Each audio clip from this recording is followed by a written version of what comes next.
Frédéric Dard a dit « Je reconnais le P comme mode de communication.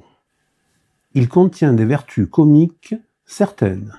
Aujourd'hui, nous allons parler du P, du prout, de la caisse, des flatulences, du gaz, de la gictouze, du vent, de la louffe, de la louise, de la perle, de la perlouse, du pétou, du sonore, du teps. Et pour commencer, voici quelques informations importantes à connaître. Une personne normale et en bonne santé œuvre au moins 14 fois par jour. Ce gaz est composé de 59% de nitrogène, 21% d'hydrogène, 9% de dioxyde de carbone et de 3% d'oxygène. Jusque-là, tout va bien, à part peut-être le bruit. Mais ça se contrôle avec un peu d'entraînement. Non, le vrai problème, c'est les 1% qui restent. 1% de sulfure d'hydrogène. Et c'est ça qui pue. Malgré ce qu'elles peuvent prétendre, ce sont les femmes qui pètent le plus. Environ 30% de plus qu'un homme. Et rien à voir avec un arc-en-ciel ou des paillettes. Non, non, non. 1% de sulfure d'hydrogène. Et c'est ça qui pue. Comme tout le monde. Les Yanomami sont un peuple d'Amérique du Sud. Ils sont présents au Venezuela et au Brésil. Ils ont la particularité de péter pour se dire bonjour. Ah, 2, chez moi c'est 3. Il a été mis au point des farty pants. Ce sont des sous-vêtements qui, grâce à du charbon actif, filtrent l'odeur d'épée. Il est bien entendu que ce slip ne filtre que l'odeur. Il ne filtre pas le bruit, ni les traces de frein. Il est impossible de retenir complètement un P. Il finira par sortir, quitte à attendre que vous dormiez. Dans des conditions dites normales, un P met environ 6 secondes à arriver à vos narines.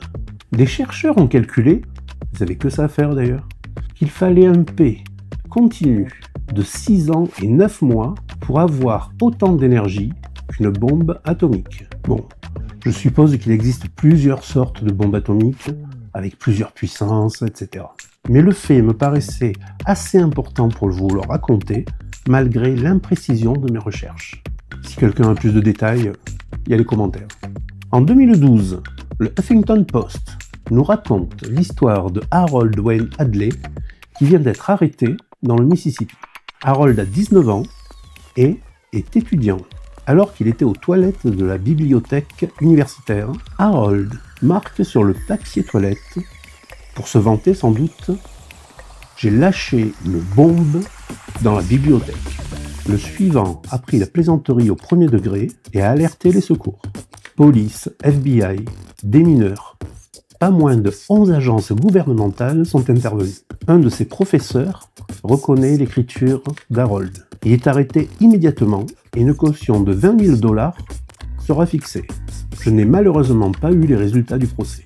En 2008, sur un vol Dubaï-Amsterdam, un passager d'un certain âge, malade et ballonné, ne peut retenir certaines flatulences odorantes, à tel point que les passagers se plaignent. Le pilote lui-même est obligé d'intervenir. Il vient en personne demander au vieil homme de calmer un peu le jeu. L'homme, ne contrôlant plus rien, ne peut accéder à sa demande. L'énervement des passagers monte. Ils sont à bout de patience. 2 hommes finissent même par se battre dans des effluves malodorantes. Trop c'est trop. Le pilote fait demi-tour et se pose. Le vol est annulé. En 2013, un avocat roumain traîne au tribunal 4 prêtres et un évêque. Les faits sont les suivants et seront vite résumés. La maison de l'avocat pue la mort. Pour lui, ça ne peut être que des flatulences de démons. C'est pourquoi il fait exorciser sa maison par les accusés, mais sans résultat. D'où la plainte au tribunal. Il a bien évidemment été débouté, mais a porté l'affaire devant la Cour européenne des droits de l'homme. J'ai eu vent d'une histoire, mais je n'ai pas trouvé de source fiable. Malgré tout, je vais vous le raconter. Notre histoire se passe au 1er siècle à Jérusalem. Un légionnaire romain soulève sa jupette et lâche une caisse mémorable, historique même. La foule, vexée et choquée de cette provocation, se soulève contre l'autorité romaine. Une émeute terrible en aurait découlé. On déplorerait 10 000 morts.